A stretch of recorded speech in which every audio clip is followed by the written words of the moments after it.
قطب زمانہ صاحب دلائل الخیرات حضرت علامہ ابو عبداللہ سید محمد بن سلیمان جزولی سہلالی مالکی حسنی علیہ رحمت اللہ الغنی 807 سنہ ہجری 1404 سنہ عیسوی میں بمقام سوس اقصا مراکش میں پیدا ہوئے۔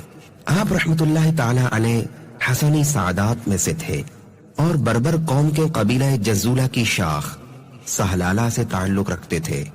کچھ عرصہ وطن میں تعلیم حاصل کرنے کے بعد فاس چلے گئے اور مدرسۃ الصفارین میں داخل ہو گئے، جہاں ان کا رہائشی حجرہ آج بھی محفوظ ہے۔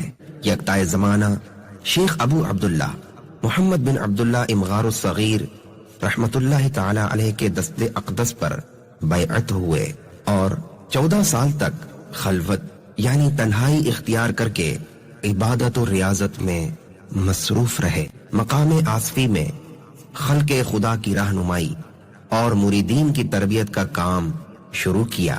بے شمار لوگوں نے آپ رحمت اللہ تعالی علیہ کے ہاتھ پر توبہ کی۔ آپ رحمت اللہ تعالی علیہ کا چرچا دور دراز تک پہنچا۔ حیرت انگیز خوارق اور بڑی بڑی کرامات ظاہر ہوئیں۔ مریدین کی تعداد 12,000 سے تجاوز کر گئی۔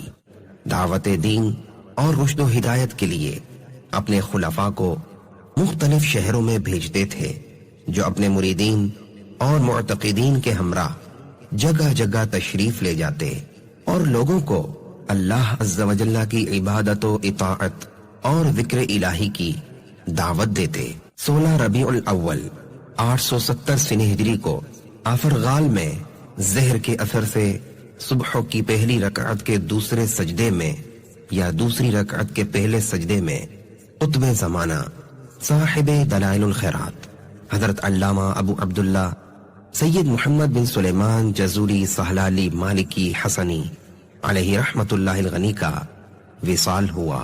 ابو عبداللہ سید محمد بن سلیمان جزولی سہلالی مالکی حسنی علیہ رحمت اللہ الغنی کے مزار اقدس پر عظیم ہیبت و جلالت پائی جاتی ہے۔ لوگ بڑی تعداد میں حاضر ہوتے ہیں اور دلائل الخیرات پڑھتے ہیں۔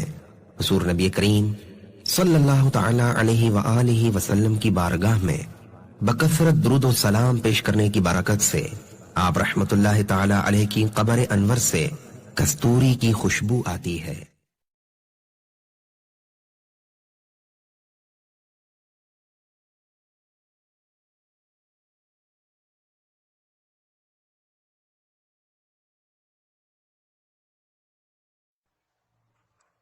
بسم اللہ الرحمن الرحیم۔ السلام علیکم ورحمۃ اللہ۔ چینل پاور آف اسلام 92 میں آپ کو خوش آمدید کہتے ہیں۔ ناظرین کرام، درود پاک کی برکات سے کون سا مسلمان واقف نہیں؟ درود پاک پڑھنے کی وجہ سے اور لکھنے کی وجہ سے کئی لوگوں کو قرب رسول صلی اللہ علیہ وآلہ وسلم نصیب ہوا۔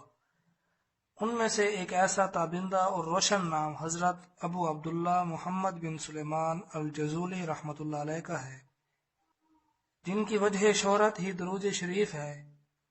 آپ اپنے وقت کے امام، طریقت میں پیر کامل، شریعت میں بیک وقت محقق اور مفسر تھے۔ آپ کا امتیازی وصف جو آپ کو ممتاز کرتا ہے وہ محبت رسول صلی اللہ علیہ وآلہ وسلم ہے۔ آپ کی مشہور زمانہ کتاب دلائل الخیرات کو کون نہیں جانتا؟ یہ ایک ایسی کتاب ہے جس کو لوگ بطور وظیفہ پڑھتے ہیں، اور اس کے فوائد تو احاطہ تحریر سے بھی باہر ہیں۔ یہ کتاب بزرگوں کے وظائف میں شامل تھی جو وہ باقاعدگی سے پڑھتے تھے، اور اس دور میں بھی لوگ اس کو باقاعدگی سے پڑھتے ہیں۔ اس کا خاص وصف یہ ہے کہ اس میں درود پاک کی کثرت ہے، اور حضور علیہ الصلوۃ والسلام کی بارگاہ میں ایسے انداز میں درود و سلام کا نذرانہ پیش کیا گیا ہے کہ پڑھنے والے کا دل عشق رسول صلی اللہ علیہ وآلہ وسلم اور باطنی انوار سے روشن ہو جاتا ہے۔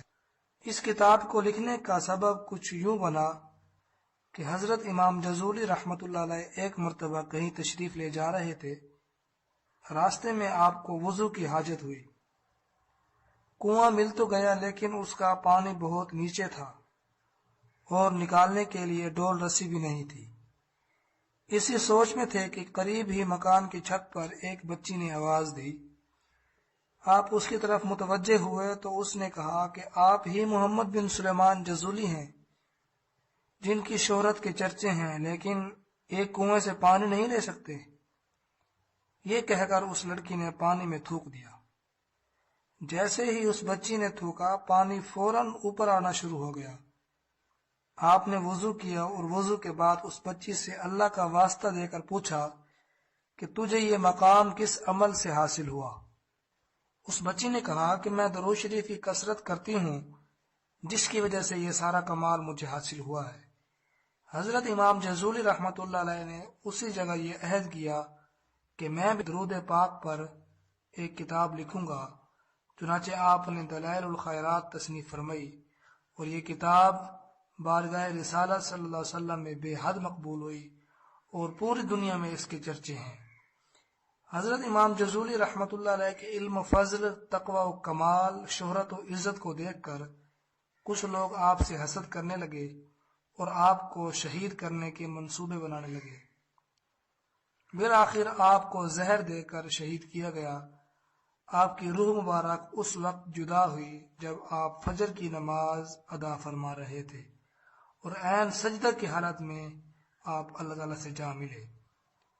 اسی روز سیوس میں آپ کو آپ کی بنائی ہوئی مسجد کے صحن میں سپرد خاک کیا گیا۔ آپ کے وصال کے 77 سال بعد سلطان احمد العارج نے آپ کے جسم مبارک کو سیوس سے لے جا کر مراکش کے قبرستان ریاض العروس میں دفن کر دیا۔ جب 77 سال بعد آپ کے جسم مبارک کو نکالا گیا تو جسم مبارک بالکل صحیح سلامت اور تر و تازہ تھا۔ ایک شخص نے آپ کے چہرے کو انگلی لگائی تو اس کی حیرت کی انتہا نہ رہی کہ انگلی لگانے سے خون ہٹ گیا اور بعد میں پھر مل گیا، یعنی کہ یہ اس بات کی علامت تھی کہ آپ کا چہرہ مبارک بالکل تر و تازہ اور آپ کے جسم مبارک میں خون اسی طرح رواں تھا۔ اس کے علاوہ آپ کی قبر مبارک سے کستوری کی خوشبو آتی تھی، تو لوگوں نے آپ کی قبر مبارک کی مٹی کو گھروں میں لے جانا شروع کر دیا، تو بعد میں آپ کی قبر مبارک کو پختہ کر دیا گیا۔ مراکش میں آپ کا مزار مبارک مرجع خلائق ہے۔